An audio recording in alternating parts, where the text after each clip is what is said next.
Welcome to UPSC mind map. आपका हमारे channel पर बहुत बहुत स्वागत है। आज हम अपनी घटना चक्र पूर्वावलोकन की श्रृंखला को शुरू कर रहे हैं। इस श्रृंखला के तहत हम सबसे पहले इतिहास को शुरू करेंगे। इतिहास को हम देखेंगे कि इसके तहत 3 भागों में विभाजित किया गया है।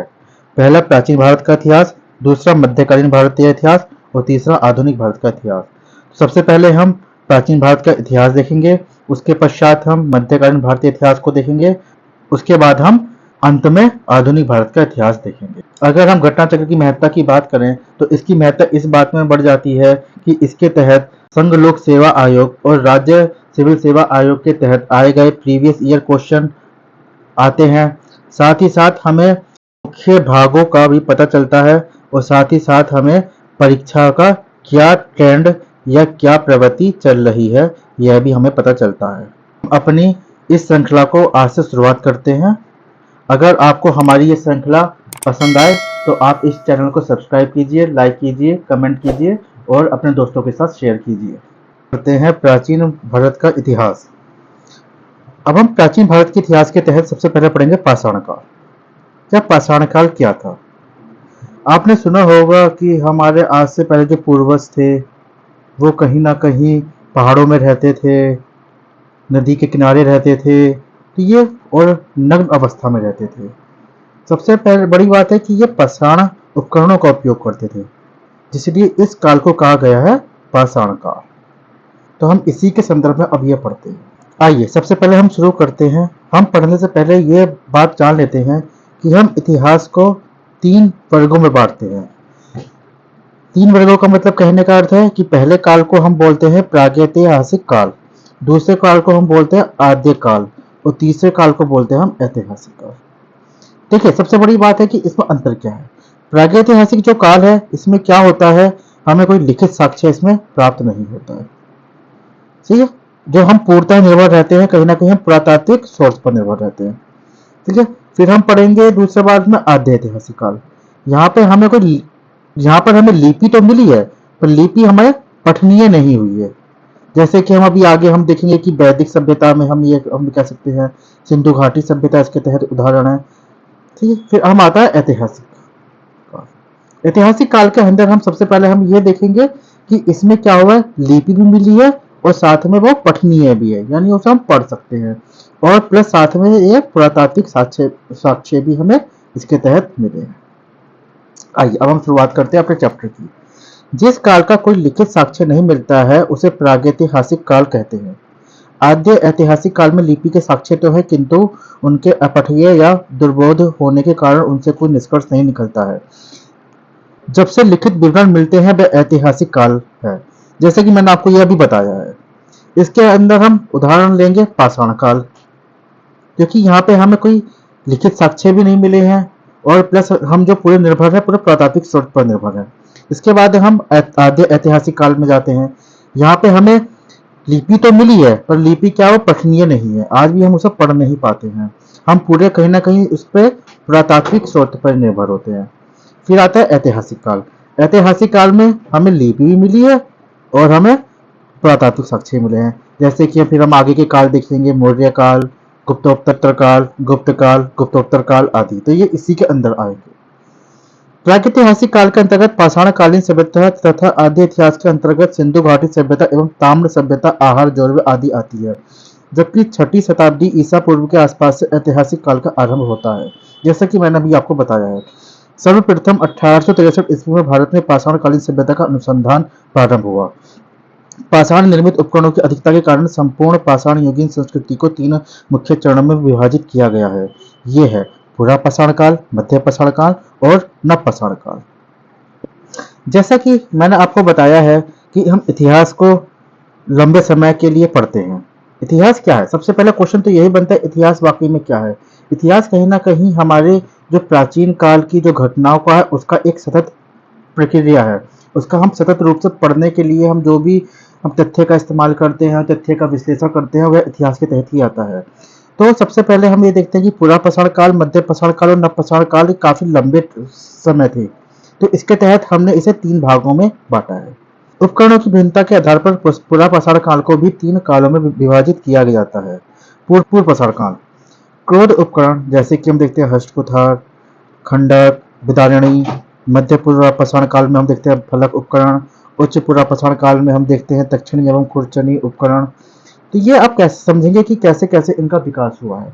इनका कहीं ना कहीं विकास एक प्रकार से जैसे जैसे हमारा सभ्यता का विकास हुआ है, तो आदि मानव ने क्या किया है कि अपने जो भी उपकरण थे उसमें भी उन्होंने विकास किया है।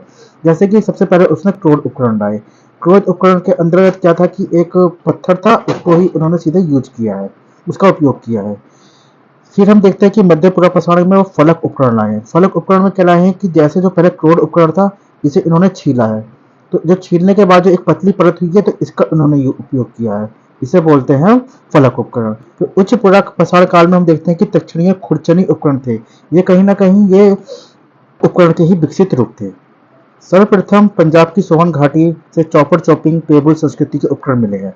ये आप इसमें कंफ्यूज मत होइए। ये जो संस्कृति का नाम है, ये यहाँ के उपकरण के आधार पर ही नाम लिखे गए हैं। प्रथम मद्रास के समीप बद मदुरई तथा अतिरमपक्कम से हैंड-एक्स संस्कृति के उपकरण प्राप्त हुए हैं। फिर आपने देखा कि हैंड-एक्स संस्कृति आया है। ये वहाँ के उपकरण के आधार पर इसका नामकरण किया गया है। इस संस्कृति के अन्य उपकरण क्लीवर, स्क्रैपर आदि हैं। भारतीय भूगर्भ सर्वेक्षण के वैज्ञानिक रॉबर्ट ब्रूस फुट ब्रिटिश भूगर्भ वैज्ञानिक और पुरातत्वविद थे। 1863 ईस्वी में रॉबर्ट ब्रूस फुट ने मद्रास के पास पलवरम, ये एक इम्पोर्टेंट तथ्य है, नामक स्थान से पहला हैंड-एक्स प्राप्त किया है। जैसा कि हम देखेंगे कि पहला सबसे पहले उन्होंने कहाँ से प्राप्त किया है, तमिलनाडु के पलवरम से। उनके मित्र विलियम किंग ने अतिरमपक्कम से पूर्व पाषाण काल के उपकरण खोज निकाले। वर्ष 1935 में टी डेरा के नेतृत्व में एल कैम्ब्रिज अभियान दल ने सोहन घाटी में सबसे महत्वपूर्ण अनुसंधान किए। बेलन घाटी में इलाहाबाद विश्वविद्यालय के जी.आर. शर्मा के निर्देशन में अनुसंधान किया गया। पूर्व पाषाण काल से संबंधित यहाँ 44 पुरास्थल प्राप्त हुए हैं। उपकरणों के अतिरिक्त बेलन के लोहंदा नाला क्षेत्र से इस काल की अस्थि निर्मित मातृ देवी की प्रतिमा मिली है, जो संप्रति कौशाम्बी संग्रहालय में सुरक्षित है। फलकों की अधिकता के कारण मध्य पाषाण काल को फलक संस्कृति भी कहा जाता है। फिर आपने देखा होगा फिर ये नाम किसके आधार पर आया है, उपकरण के आधार पर। इन उपकरणों का निर्माण क्वार्टजाइट पत्थरों से किया जाता था। ये एक पत्थर का प्रकार था। पुरापाषाण कालीन मानव का जीवन पूर्णतः प्राकृतिक था। वे प्रधानतः शिकार पर निर्भर रहते थे तथा उनका भोजन मांस अथवा कंदमूल हुआ करता था। अग्नि के प्रयोग से अपरिचित रहने के कारण वे कच्चा मांस खाते थे। यानी कि हम ये देखते हैं कि पुरापाषाण काल में अग्नि का आविष्कार नहीं हुआ था। ये एक इम्पोर्टेंट फैक्ट है। इस युग का मानव शिकारी एवं खाद्य संग्राहक था। शिकारी का मतलब कि वह पशुओं को मार के खाता था, और खाद्य संग्राहक था कि वह मरे हुए खाद्य को ही खाता था। यानी वहां पर उसका कोई उत्पादन नहीं करता था खाद्य का। जैसे कि हम वर्तमान में देखते हैं, हम गेहूं का उत्पादन करते हैं, चावल का उत्पादन करते हैं, कि उस समय में सिर्फ संग्राहक की भूमिका में मनुष्य था। इस काल के मानव को पशुपालन तथा कृषि का ज्ञान नहीं था। यानी हम देखते हैं कि पूरा पाषाण काल में मानव को कृषि और पशुपालन का ज्ञान नहीं था। अब हम आते हैं मध्य पाषाण काल में। भारत में मध्य पाषाण काल के विषय में जानकारी सर्वप्रथम 1867-68 ईस्वी में हुई। आर्कीवाल्ड कार्नाइल ने विंध्य क्षेत्र से शैल चित्र खोज निकाले। आप देखते होंगे कि विंध्य क्षेत्र में कहीं ना कहीं आदि मानव ने चित्रकारी की है, तो ये यही बताया गया है। मध्य पाषाण काल के विशिष्ट औजार सूक्ष्म पाषाण या पत्थर के बहुत छोटे औजार हैं। जैसे कि आपने देखा होगा, इस काल में अब उपकरण है वो विकसित अवस्था में आएगा। भारत में मानव अस्थि पंजर सर्वप्रथम मध्य पाषाण काल से ही प्राप्त होने लगे हैं। गुजरात स्थित लंगनाज सबसे महत्वपूर्ण पुरास्थल है। यहाँ से लघु पाषाणोपकरणों के अतिरिक्त पशुओं की हड्डियां, कब्रिस्तान तथा कुछ मिट्टी के बर्तन भी प्राप्त हुए हैं। यहाँ से 14 मानव कंगाल भी मिले हैं। मध्य पाषाण कालीन मैदाह, जो प्रतापगढ़ में स्थित है, से हड्डी एवं सींग निर्मित उपकरण प्राप्त हुए हैं। जी.आर. शर्मा ने मैदाह के 3 क्षेत्रों का उल्लेख किया है, जो झील क्षेत्र, बूचड़खाना संकुल क्षेत्र एवं कब्रिस्तान निवास क्षेत्र में बटा हुआ था। बूचड़खाना संकुल क्षेत्र से ही हड्डी एवं सींग निर्मित उपकरण एवं आभूषण बड़े पैमाने पर पाए गए हैं। डॉक्टर जय नारायण पांडे द्वारा लिखित पुस्तक पुरातत्व विमर्श में मैदाह, सरायनहार राय एवं दमदमा तीनों ही स्थलों से हड्डी के उपकरण एवं आभूषण पाए जाने का उल्लेख है। दमदमा में किए गए उत्खनन के फलस्वरूप पश्चिमी तथा मध्यवर्ती क्षेत्रों से कुल मिलाकर 41 मानव समाधान ज्ञात हुए हैं। इन समाधानों में से 5 समाधान युग्म समाधान हैं और एक समाधान में 3 मानव कंकाल एक साथ दफनाए हुए मिले हैं। शेष समाधानों में एक एक कंकाल मिले हैं। इस प्रकार को 48 मानव कंकाल प्राप्त हुए हैं। सराय नाहार राय से ऐसी समाधि मिली है जिसमें 4 मानव कंकाल एक साथ दफनाए गए हैं, यानी कहीं ना कहीं ये समुदाय को हमें दिखाता है। यहाँ की कब्रें आवास क्षेत्र के अंदर स्थित थीं। कब्रें छिछली तथा अंडाकार थीं, जैसे हम वर्तमान में भी देखते हैं। विंध्य क्षेत्र के लेखिया के शिलाश्रय संख्या 1 से मध्य पाषाणिक लघु पाषाण उपकरणों के अतिरिक्त 17 मानव कंकाल प्राप्त हुए हैं, जिनमें से कुछ सुरक्षित हालत में है तथा अधिकांश क्षत विक्षत अवस्था में है। अमेरिका के ओरेगन विश्वविद्यालय के जॉन आर लुकास के अनुसार लेखिया में कुल 27 मानव कंकालों की अस्थियां मिली हैं। पशुपालन का प्रारंभ मध्य पाषाण काल में हुआ है। ये एक इम्पोर्टेंट फैक्ट है। पशुपालन के साक्ष्य भारत में आदमगढ़, जो होशंगाबाद मध्य प्रदेश में, तथा भागोड़, जो राजस्थान के भीलवाड़ा में है, से प्राप्त हुई हैं।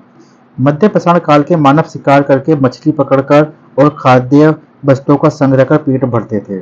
मध्य प्रदेश के रायसेन जिले में स्थित भीमबेटका प्रागैतिहासिक शैल चित्रकला का श्रेष्ठ उदाहरण है। भारत में सर्वाधिक 700 से अधिक शिलाश्रय प्राप्त हुए हैं, जिसमें से 243 को क्रमांक दिया गया है। इनमें से 133 शिलाश्रयों में चित्रकारी प्राप्त हुई है। यूनेस्को ने भीमबेटका शैल चित्रों को विश्व विरासत सूची में सम्मिलित किया है। ये एक इम्पोर्टेंट फैक्ट है।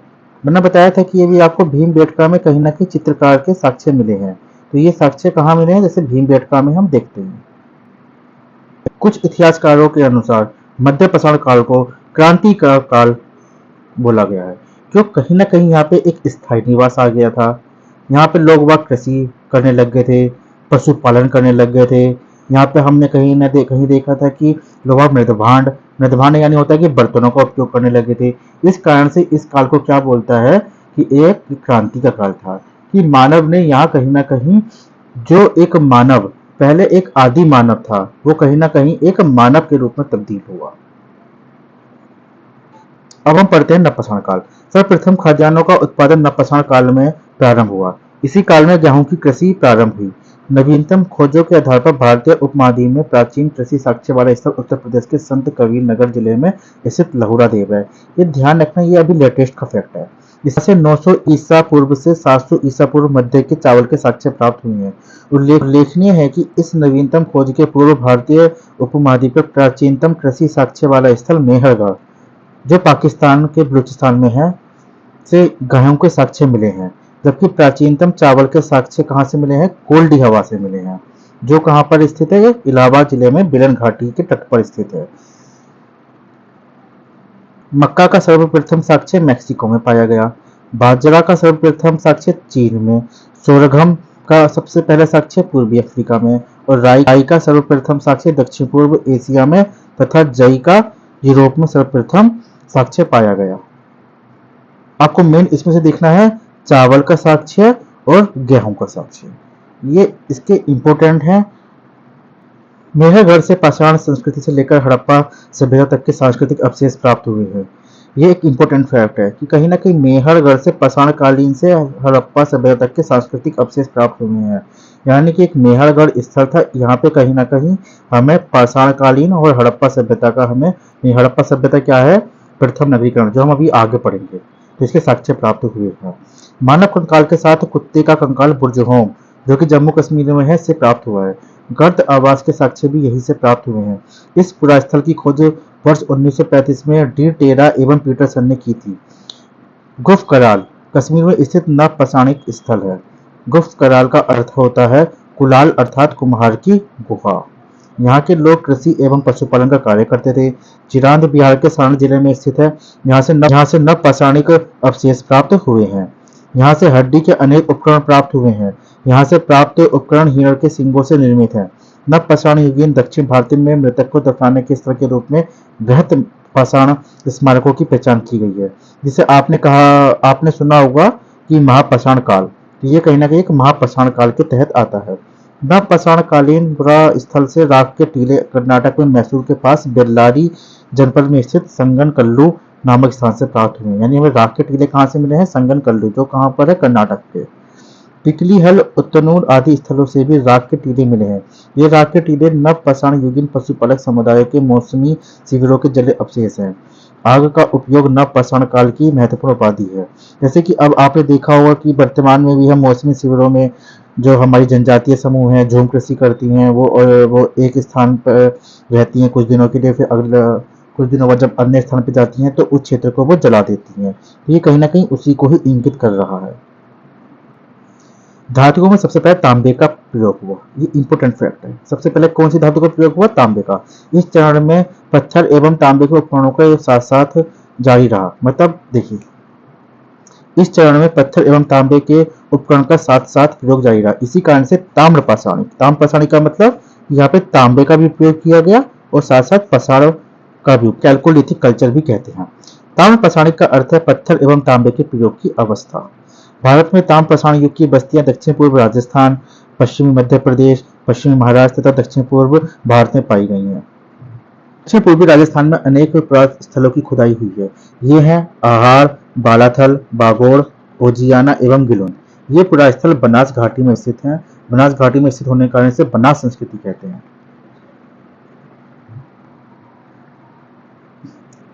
पहाड़ का प्राचीन नाम तावबंती अर्थात तावा वाली जगह है। गिलुंद, बालाथल, ओजियाना, जो कि अभी हमने ऊपर देखा था, बनास संस्कृति से संबंधित है, में घरों को चार दीवारी से घेरा गया है। आहार के पास गिलुंद में मिट्टी की इमारत बनी है, किंतु कहीं कहीं पक्की ईंटें भी लगी हैं। गिलुंद में तांबे के टुकड़े मिले हैं। आहार संस्कृति अन्य ताम्र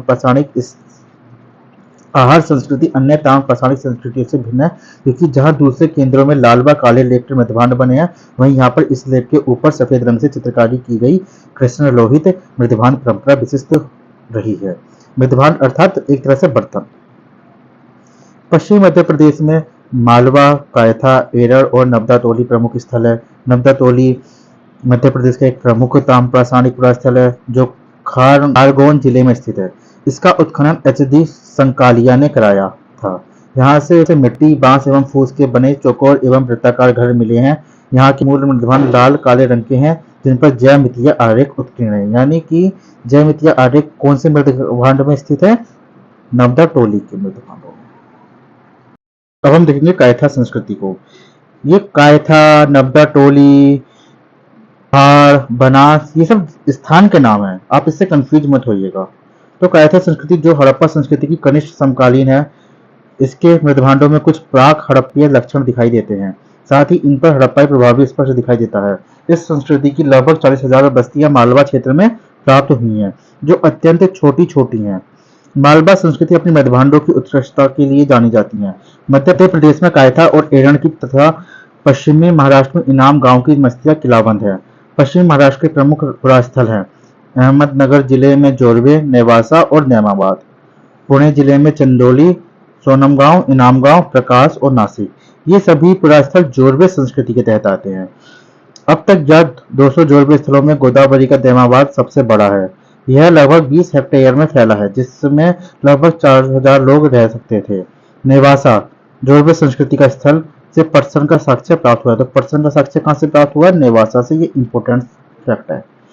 टोटीदार पात्र परंपरा जोरवे संस्कृति की विशिष्ट पहचान है। टोटीदार यानी जैसे कि एक ये बर्तन होता था, इसमें एक टोटी लगाना, जैसे कि हम वर्तमान में भी देखते हैं। महाराष्ट्र की ताम्र पाषाणिक कालीन संस्कृति जो जोरवे संस्कृति के नाम से जानी जाती है कि नेवासा, दैमाबाद, चंदोली, इनामगांव आदि पुरास्थलों से मृतकों के अस्थि कलश में रखकर उत्तर से दक्षिण दिशा में घरों के फर्श के नीचे दफनाए जाने के प्राप्त साक्ष्य हुए हैं। यानी उन्हें इस प्रकार उत्तर से दक्षिण दफनाया जाता था। आरंभिक ताम्र पाषाण अवस्था के इनामगांव स्थल पर चूल्हों सहित बड़े बड़े कच्ची मिट्टी के मकान और गोलाकार गड्ढों वाले मकान मिले हैं। पश्चात की अवस्था में 5 कमरों वाला एक मकान मिला है, जिसमें 4 कमरे आयताकार हैं और एक वृत्ताकार। इनाम गांव में 130 से अधिक घर, जो एनसीईआरटी के अनुसार 100 से अधिक है, और अन्य कब्रें पाई गई हैं। यह बस्ती किलाबंद है और खाई से घिरी हुई है। यहाँ शिल्पी पंसारी लोग पश्चिम छोर पर रहते थे, जबकि सरदार प्रायः केंद्र स्थल में रहता था। यहाँ से अन्नगार भी मिला है। अब आप ये साक्ष्य कनेक्ट करेंगे कि हड़प्पा काल में कहीं ना कहीं हम देखते हैं कि लोग एक दीवारी के अंदर रहते थे। वहां के निवासी दुर्ग के तहत रहते थे कि एक तरफ दुर्ग था जहाँ पे अमीर वर्ग रहते थे और एक तरफ सिंपल निचले मकान थे जहाँ पे सामान्य लोग रहते थे। पूर्वी भारत में गंगा तटवर्ती चिरांद के अलावा पश्चिम बंगाल के बर्धमान जिले के पांडु राजर धीवी और बीरभूम जिले में महिषदल उल्लेखनीय ताम्रकालीन स्थल हैं। कुछ अन्य पुरास्थल जहाँ खुदाई हुई है वे हैं बिहार में सेनुवार, सोनपुर और ताराडीह तथा पूर्वी उत्तर प्रदेश में खैराडीह और नरहन। बिहार, महाराष्ट्र और मध्य प्रदेश में रहने वाले लोग टोटी वाले जलपात्र, गोड़ीदार तस्तरियां और गोड़ीदार कटोरे बनाते थे। ठीक, आप लोग यहाँ इतने सारे नाम देखकर कंफ्यूज मत हो जाना कि ये हम कौन कौन सी संस्कृति पढ़ ली है। आप सिंपल याद रखिएगा कि ये इंडिया है। इंडिया में अब हम देखेंगे कि यहाँ पे इस क्षेत्र में जोरवे संस्कृति रही है। इस क्षेत्र में हम देखेंगे राजस्थान वाले क्षेत्र में यहाँ आहार संस्कृति रही है। इस क्षेत्र में हम देखेंगे यहाँ कायथा संस्कृति रही है मध्य प्रदेश के पास में। और यहाँ पे हम देखते हैं मध्य प्रदेश वाले क्षेत्र में मालवा संस्कृति रही है। अब हम आहार संस्कृति के तहत देखेंगे आहार महत्वपूर्ण स्थल है, इसी प्रकार बालाथल है और साथ में गिलुंद है। मालवा में हम देखेंगे कि एरण, महेश्वर और नवदा तोली जैसे कि जो अभी हमने पढ़ा था ये इसके तहत महत्वपूर्ण स्थान है। जोरवे में अब हम देखेंगे तो दैमाबाद, इनामगांव, नासिक आदि इसके तहत प्रमुख उत्खनन स्थल हैं। राजस्थान, पश्चिमी मध्य प्रदेश, पश्चिमी महाराष्ट्र और अन्यत्र रहने वाले ताम्र पाषाण युग के लोग मवेशी पालन और कृषि करते थे।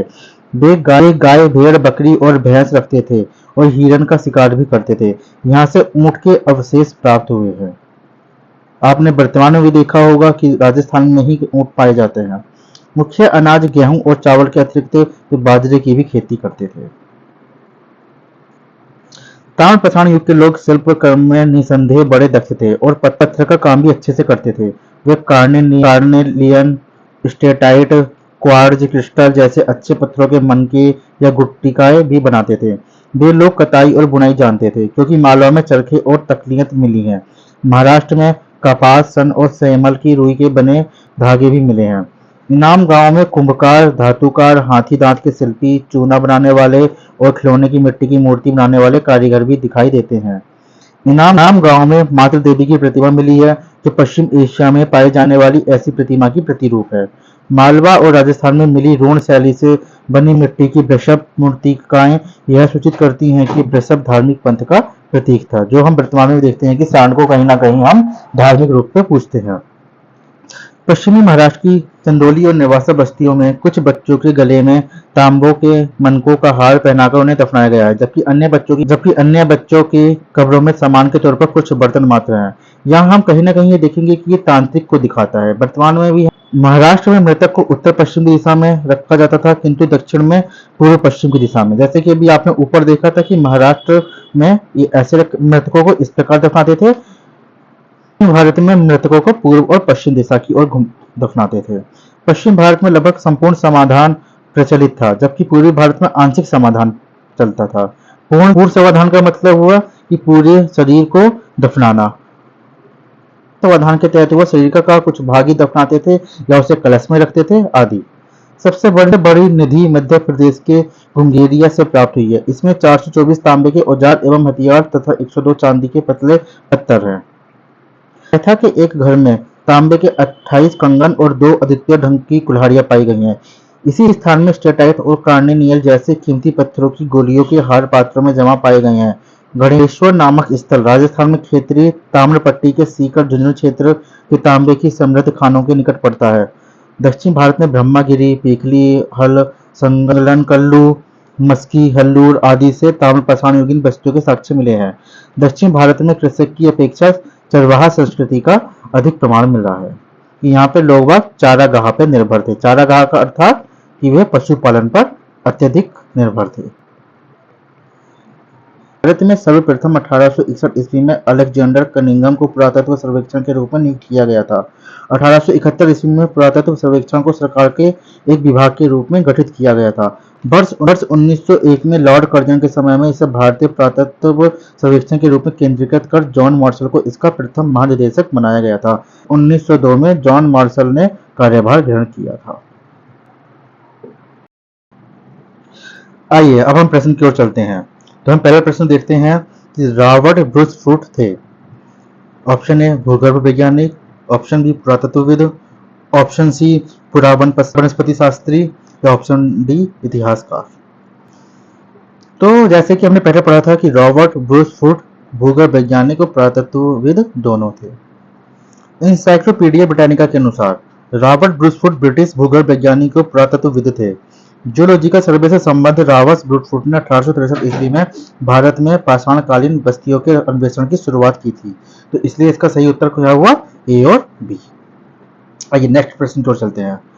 कोपेनहेग संग्रहालय की सामग्री से पाषाण, कांस्य और लौह युग का त्रियुगीन विभाजन किया था।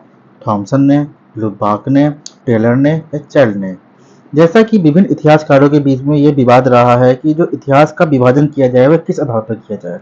कुछ इतिहासकारों ने बोला है कि जो इसका विभाजन किया जाए वो धर्म के आधार पर किया जाए। तो इसे बोला है किसी ने हिंदू काल, किसी ने बोला है मुस्लिम काल और किसी ने बोला है इसे आधुनिक काल। कुछ इतिहासकारों ने इसे बोला है कि इसका जो विभाजन किया जाए वो उस समय की प्राप्त मूलभूत धातु हैं उनके आधार पर किया जाए, जैसे कि पाषाण काल के आधार पर किया जाए या ताम्र के आधार पर किया जाए। और अभी हम आगे देखेंगे कि लौह एक मूलभूत धातु पाई गई थी उसके आधार पर किया जाए।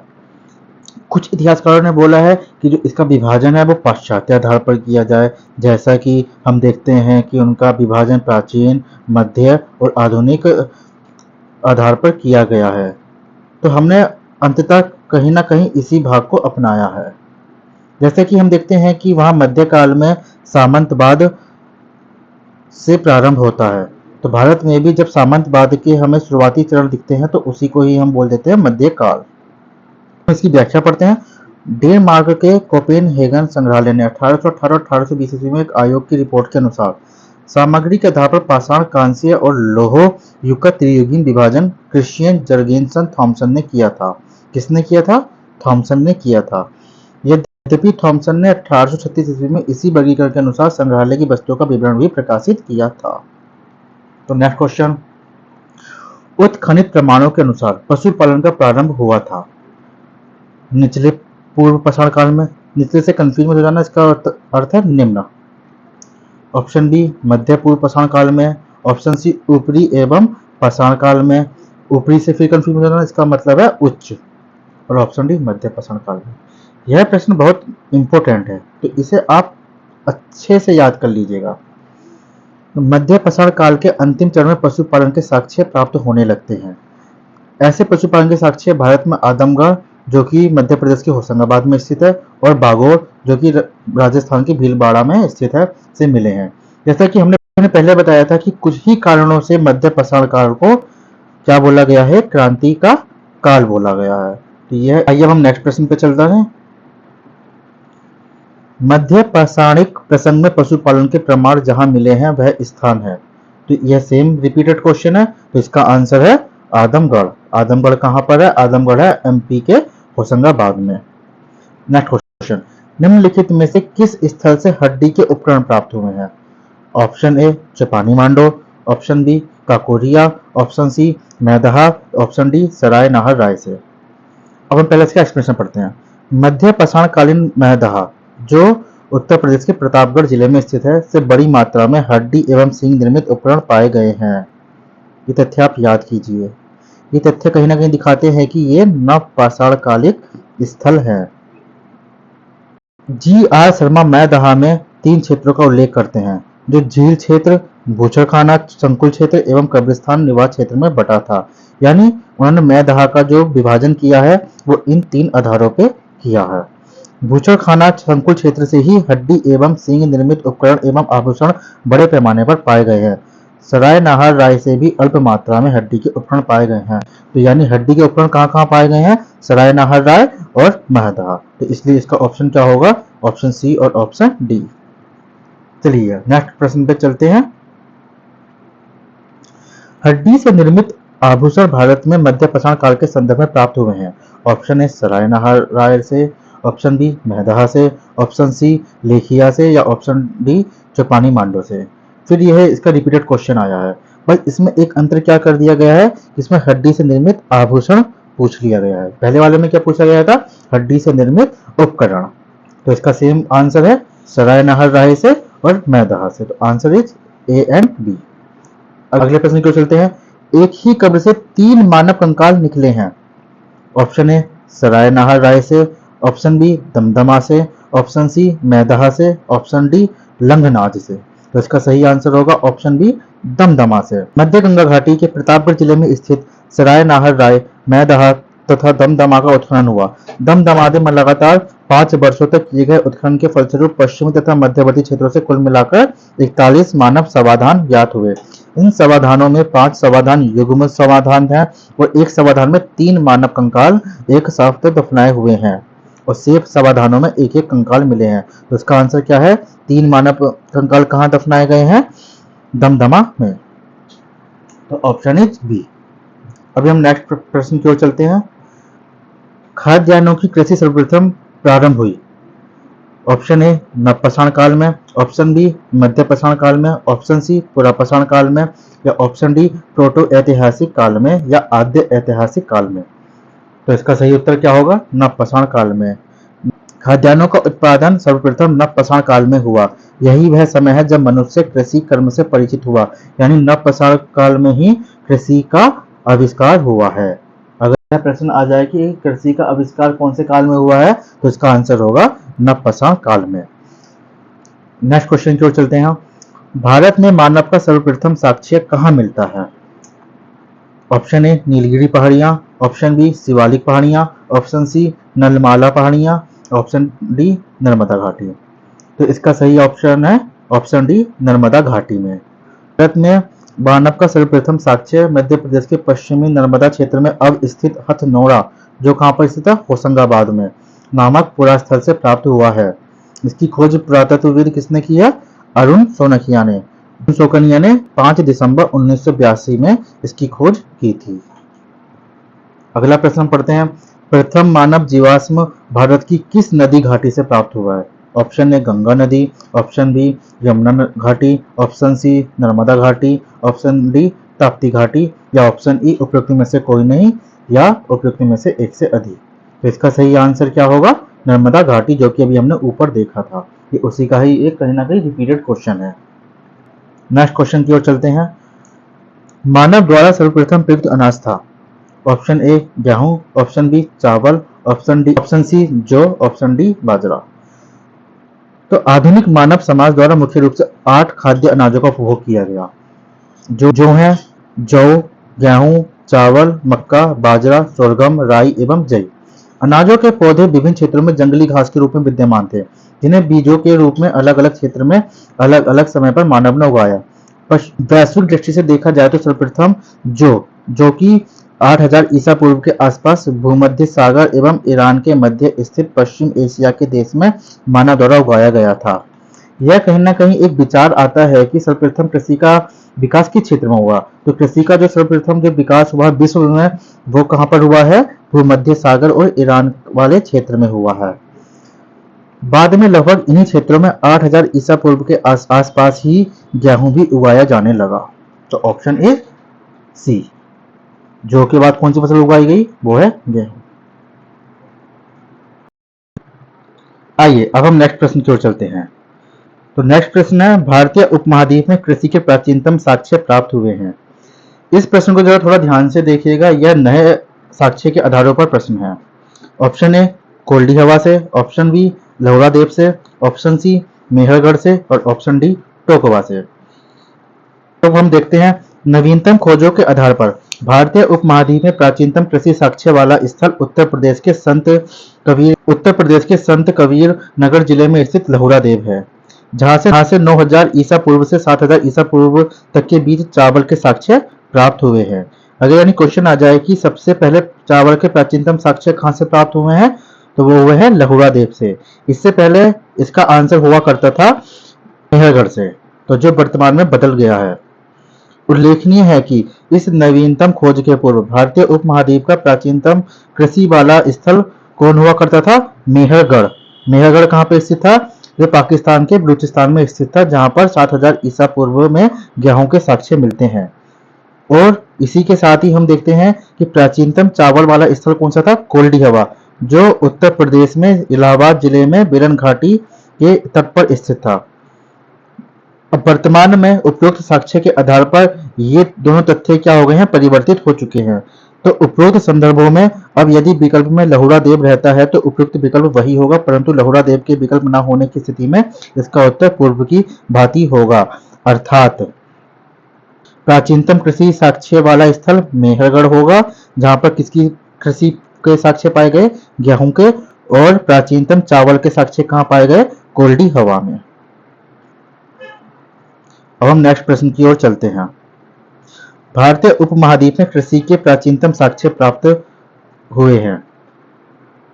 ऑप्शन ए ब्रह्मागिरी से, ऑप्शन बी बुर्जहोम से, ऑप्शन सी कोल्डी हवा से, या ऑप्शन डी मेहरगढ़ से। अब हम यहाँ पे देखेंगे कि यहाँ पर लहुड़ा देव नहीं है, तो लहुड़ा देव नहीं है तो आंसर क्या होगा इसका? मेहरगढ़। इस प्रश्न में लहुड़ा देव विकल्प होता तो आंसर होता लहुड़ा देव, जो कि हमने ऊपर अभी देखा है। नेक्स्ट क्वेश्चन, भारतीय उपमहाद्वीप में कृषि के प्राचीनतम साक्ष्य कहां से प्राप्त हुए हैं? फिर वही क्वेश्चन पुनरावृत्त हुआ है, तो इसका आंसर है मेहरगढ़ से। अब हम अगले प्रश्न की ओर चलते हैं। नवपाषाण युग में भारतीय उपमहाद्वीप के उत्तर पश्चिम क्षेत्र में निम्नलिखित में से किस स्थान पर कृषि के अभ्युदय के प्रारंभिक प्रमाण प्राप्त हुए हैं? अभ्युदय का मतलब कि कब इसका उदय हुआ है, तो इसका आंसर क्या है? सेम मेहरगढ़, जैसे कि अभी आपने देखा था। अब हम नेक्स्ट प्रश्न की ओर चलते हैं। भारत में पशुपालन एवं कृषि के प्राचीनतम साक्ष्य प्राप्त हुए हैं। ऑप्शन ए अंजिरा से, ऑप्शन बी दम्ब सदात से, ऑप्शन सी किलीगुल मोहम्मद से, या ऑप्शन डी मेहरगढ़ से, और ऑप्शन ई उपयुक्त में से कोई नहीं या उपयुक्त में से एक से अधिक। तो इसका वही आंसर होगा मेहरगढ़ से।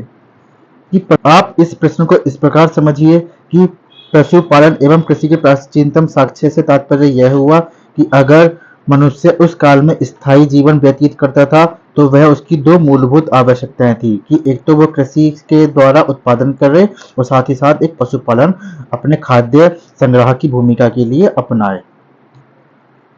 अगले प्रश्न की ओर चलते हैं। उस स्थल का नाम बताइए जहां से प्राचीनतम स्थायी जीवन के साक्ष्य मिले हैं। यानी स्थायी जीवन कहां से मिले हैं? सेम वही उत्तर मेहरगढ़। यानी जहां से कृषि के साक्ष्य मिलेंगे तो वहीं से क्या होगा? स्थायी साक्ष्य मिलेगा। स्थायी जीवन से क्या तात्पर्य है? स्थायी जीवन से तात्पर्य है कि उस समय मानव ने क्या किया होगा? वहां आवास बनाया होगा, आवास के साथ साथ क्या किया होगा? वहां पे कृषि का उत्पादन किया होगा, साथ में साथ क्या किया होगा? उन्होंने वहां पशुपालन किया होगा। तो स्थायी जीवन, ये कृषि और पशुपालन दो इंपोर्टेंट महत्वपूर्ण तथ्य हैं, और साथ ही साथ उन्होंने क्या किया था? मृदभान निर्माण किया था। तो इसका आंसर क्या हुआ? डी मेहरगढ़। दिए गए विकल्पों में प्राचीनतम स्थायी जीवन के प्रमाण सर्वप्रथम बलूचिस्तान के कच्ची मैदान स्थित मेहरगढ़ से मिले हैं, जिसकी प्रामाणिक तिथि 7वीं शताब्दी ईसा पूर्व यानी 7000 ईसा पूर्व है, जबकि किली गुल मोहम्मद एवं कालीबंगा की प्राचीनतम तिथि क्रमशः 4000 ईसा पूर्व एवं 3500 ईसा पूर्व है। तो इसका सही उत्तर है मेहरगढ़। अब हम नेक्स्ट क्वेश्चन पे चलते हैं। निम्नलिखित में से किन स्थानों से मध्य पाषाण काल में पशुपालन के प्रमाण मिलते हैं? Option A Ode, option B Bori, option C Bagor, option D Lakhania. जैसा कि हमने पहले पढ़ा था कि मध्य काल में जो पशुपालन के प्रमाण मिलते हैं वो कहां से मिलते हैं? बागोर से और आदमगढ़ से। तो इसका आंसर यहाँ पे आदमगढ़ तो है नहीं, तो इसका आंसर यहाँ पर क्या होगा? सी बागोर। तो मध्यकाल से पशुपालन के साक्ष्य प्राप्त होने लगते हैं। पशुपालन के प्रारंभिक साक्ष्य मध्य प्रदेश में होशंगाबाद के निकट आदमगढ़ पुरास्थल और राजस्थान के भीलवाड़ा जिले में स्थित बागोर से मिलते हैं। अब हम नेक्स्ट क्वेश्चन को चलते हैं। निम्नलिखित में से किसको चालकोलिथिक युग भी कहा जाता है? ऑप्शन ए पुरापाषाण काल, ऑप्शन बी नवपाषाण युग, ऑप्शन सी ताम्रपाषाण युग, और ऑप्शन डी लौह युग। जैसा कि हमने अभी पहले पढ़ा था कि चालकोलिथिक का मतलब क्या होता है? ताम्रपाषाण। इस मनुष्य ने पाषाण के साथ साथ तांबे का भी उपयोग करना शुरू किया। जिसलिए इस काल को क्या बोलते हैं, ताम्रपाषाण काल या चालकोलिथिक काल। तो इसका आंसर हुआ ऑप्शन सी। तो ताम्रपाषाण युग को चालकोलिथिक या कैलकोलिथिक युग भी कहा जाता है। अगले प्रश्न की ओर चलते हैं। आहार सभ्यता के बारे में निम्न कथनों पर विचार कीजिए। याद है अभी अभी हमने पढ़ा था आहार सभ्यता कहाँ पर है, यह है राजस्थान के दक्षिणी पूर्वी क्षेत्र में। याद है कि यहाँ हमने क्या पढ़ा था कि आहार क्षेत्र को हम क्या बोलते थे, तामबंती। हम इसके तहत कुछ कथनों पर विचार करते हैं। नंबर 1, आहार बासी तांबा गलाना जानते थे। नंबर 2, ये लोग चावल से परिचित नहीं थे। नंबर 3, धातु का काम आहारवासियों की अर्थव्यवस्था का एक साधन था। और नंबर 4, यहाँ से काले लाल रंग के मृदभांड मिले हैं। मृदभांड यानी बर्तन मिले हैं जिन पर सामान्यतः सफेद रंग से ज्यामितीय आकृतियां उकेरी गई थी। अब हम सही विकल्प का चयन कीजिए। ऑप्शन ए 1, 3 और 4 सही है। ऑप्शन बी 1 एवं 2 सही है। ऑप्शन सी 1, 2 एवं 3 सही है। और ऑप्शन डी 3 एवं 4 सही है। तो अब हम देखते हैं ऑप्शन ए, यानी आहारवासी तांबा गलाना जानते थे, यानी आहारवासी कहाँ था, राजस्थान में। और राजस्थान कौन सा क्षेत्र था उस समय, तांबा उत्पादक का क्षेत्र था। तो कहीं ना कहीं ये इससे संबंधित थे। आहार दक्षिण पूर्वी राजस्थान में स्थित एक प्रमुख ताम्रपाषाणिक संस्कृति का स्थल है। आहार संस्कृति के लोग मूलतः कृषक एवं पशुपालक थे। वे गेहूं, जौ तथा चावल से परिचित थे। आहार का एक अन्य नाम तावबंती था, यानी तांबे वाला स्थान था, जिससे सूचित होता है कि यहाँ तांबा बहुतायत में उपलब्ध था। यहाँ के निवासी तांबे को गलाकर मनचाही वस्तुएं तैयार करते थे। धातु का काम आहारवासियों की अर्थव्यवस्था का एक प्रमुख स्थान था। यहाँ से काले लाल रंग के मृदभांड की भी प्राप्ति हुई है, जिन पर सामान्यतः सफेद रंग से ज्यामितीय आकृतियां उकेरी गई हैं। अतः उत्तर सही क्या हुआ, 1, 3 और 4। हम देखेंगे कि यह कथन सही है, यह कथन सही है और यह कथन सही है। तो ये नहीं है कि यहाँ चावल से परिचित नहीं थे, ये लोग चावल से परिचित थे।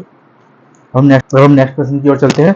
निम्न में से किस एक पुरा स्थल से पाषाण कालीन स्थल से लेकर हड़प्पा सभ्यता तक के सांस्कृतिक अवशेष प्राप्त हुए हैं।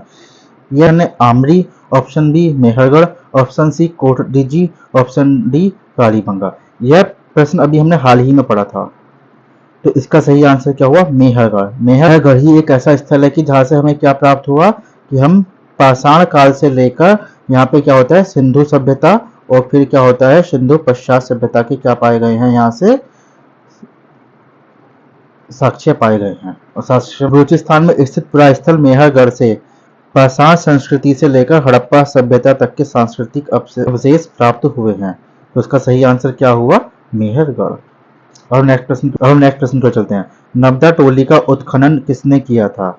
ऑप्शन ए केडी वाजपेयी ने, ऑप्शन बी एस बांकंकड़ ने, ऑप्शन सी एच.डी. सांकलिया ने, ऑप्शन डी मार्टिमर व्हीलर ने। इसका सही आंसर क्या होगा, एच.डी. सांकलिया ने। नबदा टोली जो कहाँ पर स्थित है, मध्य प्रदेश में है। जो अभी हमने पढ़ा था कि यह एक ताम्रपाषाणिक स्थल है, का उत्खनन दक्कन कॉलेज पूना के प्रोफेसर कौन, एच.डी. सांकलिया ने कराया था। यह स्थल इस महाद्वीप का सबसे विस्तृत उत्खनित ताम्रपाषाणिक ग्राम स्थल है, जिसकी तिथि ईसा पूर्व 1600 से 1300 के मध्य निर्धारित की गई है। तो इसका सही उत्तर है एच.डी. सांकलिया ने। हम नेक्स्ट प्रश्न को चलते हैं। नबदा टोली किस राज्य में अब स्थित है। नबदा टोली किस राज्य में अब स्थित है। तो option A Gujarat, option B Maharashtra, option C Chhattisgarh, option D Madhya Pradesh. तो इसका सही उत्तर क्या होगा, ऑप्शन डी मध्य प्रदेश। अगर हम इसे थोड़ा एलिमिनेट के अनुसार करें तो हम देखेंगे कि गुजरात और छत्तीसगढ़ में तो ताम्रपाषाणिक स्थल पाए ही नहीं गए हैं, और महाराष्ट्र में जोरबे नामक संस्कृति पाई गई थी। तो इसका कहीं ना कहीं उत्तर क्या होगा, मध्य प्रदेश। अब हम नेक्स्ट प्रश्न की ओर चलते हैं। बृहत पाषाण स्मारकों की पहचान की गई। बृहत पाषाण का मतलब महापाषाण, अभी आप ये आगे पढ़ेंगे। तो ऑप्शन ए सन्यासी गुफाओं के रूप में, ऑप्शन बी मृतक को दफनाने के स्थान के रूप में, ऑप्शन सी मंदिर के रूप में, और ऑप्शन डी उपयुक्त में से कोई नहीं। तो इसका ऑप्शन क्या होगा, ये मृतक को दफनाने के स्थान के रूप में प्रयुक्त हुए। जैसा कि हम देखते हैं कि महापाषाण काल में मृतकों को दबा दिया जाता था और उनके ऊपर क्या कर दिया जाता था, बड़े बड़े पत्थर रख दिए जाते थे, जिसे इस काल को क्या बोला गया है, महापाषाण काल। और ये पत्थर बड़े पाषाण युगीन दक्षिण भारत में शवों को विभिन्न प्रकार की समाधियों के दफनाने की परंपरा विद्यमान थी। इन समाधियों को जो विशाल पाषाण खंडों से निर्मित है, बृहत पाषाण या मेगालिथ के नाम से जाना जाता है। इनके विभिन्न प्रकार है, जैसे शिष्ट समाधि, pit circle, cairn circle, dolmen, umbrella stone, hood stone, कंदराय, मेहेर इत्यादि। तो ये कंफ्यूज मत होना, ये जो प्रकार बताए गए हैं ये मृतकों के शवाधान के प्रकार बताए गए हैं कि उन्हें किस प्रकार दफनाया जाता था और उनके ऊपर किस प्रकार के पत्थर रखे जाते थे। पढ़ते हैं। राख का टीला निम्नलिखित में से किस नवपाषाणिक स्थल से संबंधित है? Option A Budihal, option B Sanganakallu, option C Koldihwa या ऑप्शन डी ब्रह्मगिरी। जैसे कि अभी हमने पढ़ा था कि जो राख का टीला है वो किससे संबंधित है? संगनकल्लू से, जो कहाँ पर स्थित है? कर्नाटक में। कहाँ स्थित है ये? कर्नाटक वाले क्षेत्र में स्थित है। तो कर्नाटक में मैसूर के पास बेल्लारी जनपद में स्थित संगनकल्लू नामक नवपाषाणकालीन पुरास्थल से राख के टीले प्राप्त हुए हैं। तो हम नेक्स्ट प्रश्न पढ़ते हैं। भीमबेटका किसके लिए प्रसिद्ध है? ऑप्शन ए गुफाओं के शैल चित्र से, ऑप्शन बी खनिज से, ऑप्शन सी बौद्ध प्रतिमाओं से या ऑप्शन डी सोन नदी का उपागम स्थल से। तो इसका सही उत्तर क्या है? गुफाओं के शैल चित्र से। तो ये कहीं ना कहीं भारत में प्राचीनतम शैल चित्र प्राप्ति का स्थल है। मध्य प्रदेश के रायसेन जिले में स्थित भीमबेटका प्रागैतिहासिक शैल चित्रकला का श्रेष्ठ उदाहरण है। श्रेष्ठ के साथ साथ ये पहला उदाहरण भी है, ये ध्यान रखना आप। इन गुफाओं में जीवन के विविध रंगों को पेंटिंग के रूप में उकेरा गया, जिनमें हाथी, सांभर, हिरण आदि के चित्र हैं। अब तक लगभग 700 स्वर्ण स्थलों की पहचान की जा चुकी है, जिसमें 133 में चित्र पाए गए हैं। अब हम नेक्स्ट प्रश्न पढ़ते हैं। निम्न में से कौन सा स्थल प्रागैतिहासिक चित्रकला के लिए प्रसिद्ध है? Option A Ajanta, option B Bhimbetka, option C Bagh, option D Amravati. तो इसका सही उत्तर क्या है? भीमबेटका। यह उपयुक्त प्रश्न का ही एक पुनरावृत्ति रूप है कि भीमबेटका में ही प्राचीनतम शैल चित्र कला पाए गए हैं। अब हम नेक्स्ट प्रश्न पढ़ते हैं। भीमबेटका की गुफाएं कहाँ स्थित हैं? जैसा कि अभी हमने पढ़ा था कि यह मध्य प्रदेश में कहाँ है? रायसेन जिले में स्थित है। तो इसका सही आंसर होगा ऑप्शन डी अब्दुल्लागंज रायसेन जिले में स्थित है। नेक्स्ट प्रश्न पढ़ते हैं। भारत में किस शिलाश्रय से सर्वाधिक चित्र प्राप्त हुए हैं? तो Ghaghariya, option B Bhimbetka, option C Lekhahia, option D Adamgarh. इसका सही उत्तर क्या होगा? ऑप्शन बी भीमबेटका, जहां से कितने 133 चित्र प्राप्त हुए हैं और यह सबसे ज्यादा संख्या में प्राप्त चित्र है। नेक्स्ट प्रश्न पढ़ते हैं। निम्नलिखित में से किस भारतीय पुरातत्ववेत्ता ने पहली बार भीमबेटका गुफा को देखा और उसके शैल चित्रों के प्रागैतिहासिक महत्व को खोजा? Option A Madhav Swarup Vats, option B H D. Sankalia, option C B S. Bankar, option D B N. Mishra. इसका सही आंसर क्या होगा? बी.एस. बांकर। मध्य प्रदेश के रायसेन जिले में स्थित भीमबेटका प्रागैतिहासिक शैल चित्रकला का श्रेष्ठ उदाहरण है।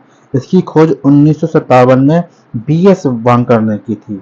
यूनेस्को ने भीमबेटका शैल चित्र को विश्व विरासत सूची में सम्मिलित किया था। इसका सही ऑप्शन क्या होगा? बी.एस. बांकर। और याद कीजिए एच.डी. संकालिया किससे संबंधित है? ये है नर्मदा टोली से। Next question. भीमबेटका को किसने खोजा था? तो option A doctor H D. Sankalia, option B doctor Shyam Sundar Nigam, option C doctor Vishnudhar Wakankar, option D Rajbali Pandey. तो इसका सही ऑप्शन क्या है? B D. इसका सही उत्तर क्या है? Option C BS. वांकर, जो कि अभी हमने पढ़ा था। बी.एस. वांकर माने विष्णुधर वांकर। आइए नेक्स्ट प्रश्न देखते हैं। गैरिक मृदभान पात्र OCP नामकरण हुआ था।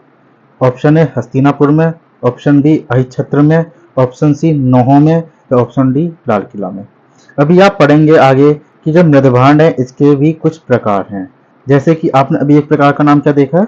OCP, जो ताम्रकाल से संबंधित है। अभी आप आगे देखेंगे BRW अर्थात काले व लाल मृदभांड, जो किससे संबंधित होंगे? वो सिंधु घाटी सभ्यता से संबंधित होंगे। फिर आप आगे देखेंगे PGW अर्थात चित्रित दूषण मृदभांड, जो उत्तर वैदिक काल से संबंधित होंगे। किससे संबंधित होंगे? वो उत्तर वैदिक काल से। फिर हम उसके आगे कुछ देखेंगे उसके आगे हम देखेंगे NBPW अर्थात उत्तरी काले मृदभांड। ये जो किससे संबंधित होंगे? यह मौर्य काल से संबंधित होंगे। तो यह आप आगे पढ़ेंगे, आप इसमें कंफ्यूज मत हो।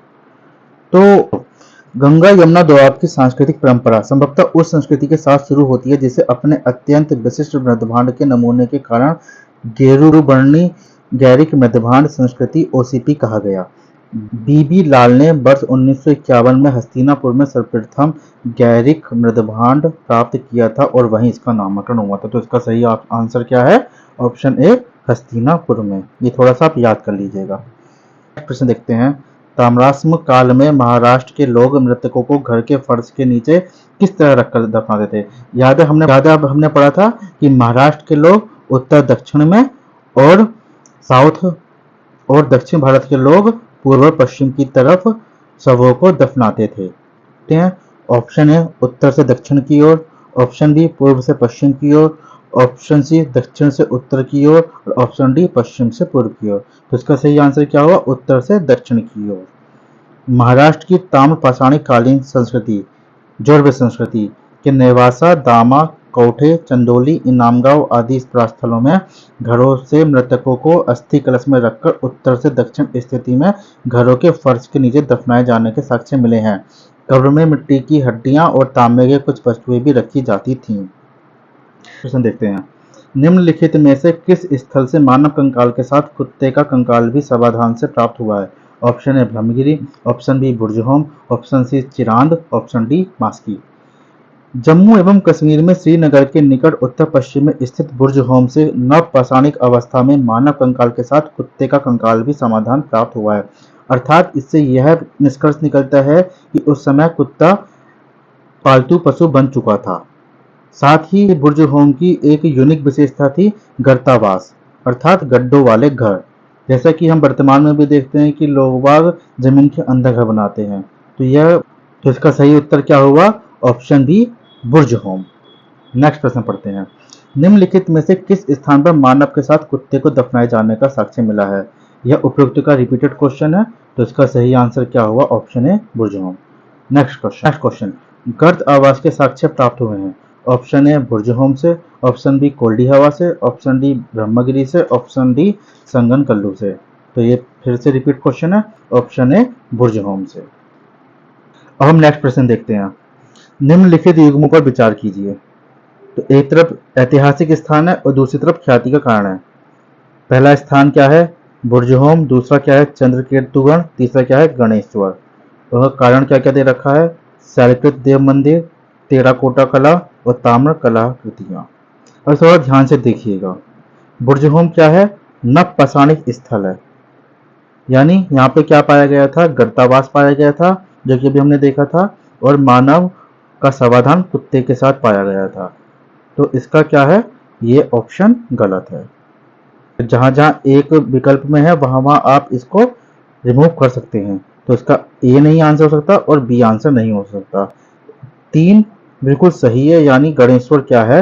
एक ताम्र कलाकृतियां स्थल है। हम इसे पढ़ते हैं।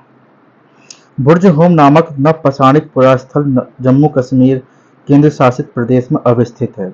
इस पुरास्थल की खोज वर्ष 1935 में टेरा एवं पीटरसन ने की थी। इस पुरास्थल से गर्तावास के साक्ष्य की प्राप्ति हुई है। चंद्रकेतुगढ़ पश्चिम बंगाल प्रांत में स्थित एक प्रमुख ऐतिहासिक पुरातात्विक पुरास्थल है, जो विद्याधरी नदी के तट पर अवस्थित है। यहाँ से ऐतिहासिक काल के टेराकोटा कला के कई उदाहरण प्राप्त हुए हैं, जो तत्कालीन शिल्प कौशल की एक असामान्य विशेषता प्रदर्शित करता है। गणेश्वर, जो राजस्थान में स्थित है, एक प्रमुख ताम्रपाषाणिक पुरास्थल है। इस पुरास्थल की खोज राजस्थान विश्वविद्यालय के पुरातत्व विभाग के प्रोफेसर रतन चंद्र अग्रवाल ने की थी। इस पुरास्थल से दोहरी पेंचदार सिरे वाली ताम्र बाणाग्र, मछली पकड़ने का कांटा तथा विभिन्न प्रकार के मृदभांड प्राप्त हुए हैं। इस प्रकार इसका उत्तर क्या हुआ? ऑप्शन डी 2 और 3, अर्थात चंद्रकेतुगढ़ सही है और गणेश्वर सही है, बुर्जहोम सही नहीं है। अब हम नेक्स्ट प्रश्न देखते हैं। विंध्य क्षेत्र के किस शिलाश्रय से सर्वाधिक मानव कंकाल मिले हैं? Option A Morhana Pahar, option B Ghaghariya, option C Baghaikhor, option D Lekhahia. Doctor J N Pandey की पुस्तक पुरातत्व विमर्श के अनुसार विंध्य क्षेत्र के लेखिया के शिलाश्रय संख्या 1 से मध्य पाषाणिक लघु पाषाण उपकरणों के अतिरिक्त 17 मानव कंकाल प्राप्त हुए हैं, जिनमें से कुछ सुरक्षित हालत में है तथा अधिकांश क्षत विक्षत अवस्था में प्राप्त हुए हैं, अर्थात वे प्राप्त सही अवस्था में नहीं हुए हैं। अमेरिका के ओरेगोन विश्वविद्यालय के जॉन आर लुकास के अनुसार लेखिया में कुल 27 मानव कंकालों की अस्थियां मिली हैं। तो अतः इसका उत्तर क्या है? लेखिया। अब हम नेक्स्ट प्रश्न की ओर चलते हैं, जो अभिकथन और कारण पर बेस्ड है। नीचे अभिकथन ए पढ़ते हैं। विंध्य क्षेत्र के पाषाण युगीन लोगों ने नूतन भूतल काल के अंत में गंगा घाटी में प्रव्रजन किया। इसका कारण पढ़ते हैं। जलवायु परिवर्तन के कारण इस काल में शुष्कता का चरण था। अगर आपको इस प्रश्न का उत्तर देना है तो आपको बीच में अभिकथन और कारण के बीच में क्यों लगा दीजिएगा। अगर क्यों उसका सही उत्तर दिखता है तो इसका आंसर क्या हो जाएगा? ए और आर सही है और वह उसकी सही व्याख्या करता है। और अगर हम कूट पढ़ते हैं, नीचे दिए गए कूट से सही उत्तर का चयन कीजिए। ऑप्शन ए और आर दोनों सही हैं तथा आर ए की सही व्याख्या करता है। ऑप्शन बी, ए और आर दोनों सही नहीं है परंतु आर ए की सही व्याख्या नहीं करता है। ऑप्शन सी, ए सही है परंतु आर गलत है। ऑप्शन डी, ए गलत है परंतु आर सही नहीं है। जी आर शर्मा ने सराय नाहर राय में खुदाई के बाद यह अवधारणा दी कि नूतन भूतल काल के अंत में सूखे के कारण विंध्यन क्षेत्र में भोजन की कमी के कारण लोगों ने गंगा घाटी क्षेत्र में प्रवास किया था। जैसा कि हम देखते हैं कि इस दौरान कहीं ना कहीं सिंधु घाटी सभ्यता का पतन भी हो रहा था। अब नेक्स्ट प्रश्न की ओर चलते हैं। भारतीय पुरातत्व सर्वेक्षण निम्नलिखित विभागों मंत्रालयों में से किसका संलग्न कार्यालय है? ऑप्शन ए संस्कृति, ऑप्शन बी पर्यटन, ऑप्शन सी विज्ञान एवं प्रौद्योगिकी, ऑप्शन डी मानव संसाधन विकास। तो भारतीय पुरातत्व सर्वेक्षण, जिसे क्या आर्कियोलॉजिकल सर्वे ऑफ इंडिया, यह संस्कृति मंत्रालय के अधीन एक विभाग है, यानी इसका सही उत्तर होगा ऑप्शन ए। नेक्स्ट प्रश्न की ओर चलते हैं। भारतीय पुरातत्व का जनक किसे कहा जाता है? Option A Alexander Cunningham, option B John Marshall, option C Mortimer Wheeler, option D James Prinsep. Alexander Cunningham को एक ब्रिटिश सेनाधिकारी के रूप में बंगाल इंजीनियर्स के साथ काम करने के लिए तैनात किया गया था। उन्हें भारतीय पुरातत्व के जनक के रूप में जाना जाता है। तो इसका सही आंसर हुआ ऑप्शन ए अलेक्जेंडर कनिंघम। अगला प्रश्न देखते हैं। राष्ट्रीय मानव संग्रहालय कहाँ पर स्थित है? Option A Guwahati, option B Bastar, option C Bhopal, option D Chennai. इसका सही आंसर क्या होगा? Option C Bhopal. राष्ट्रीय मानव संग्रहालय, जिसका नाम बदलकर इंदिरा गांधी राष्ट्रीय मानव संग्रहालय कर दिया गया, भोपाल में स्थित है। यह भारत सरकार के संस्कृति विभाग के अंतर्गत स्वायत्त शासित संगठन है। इसी के साथ हमारी यह वीडियो आज खत्म होती है। वीडियो में अंत तक बने रहने के लिए धन्यवाद। आपको हमारी ये वीडियो पसंद आए तो आप इसे सब्सक्राइब कीजिए, लाइक कीजिए और कमेंट कीजिए और अपने दोस्तों के साथ शेयर कीजिए।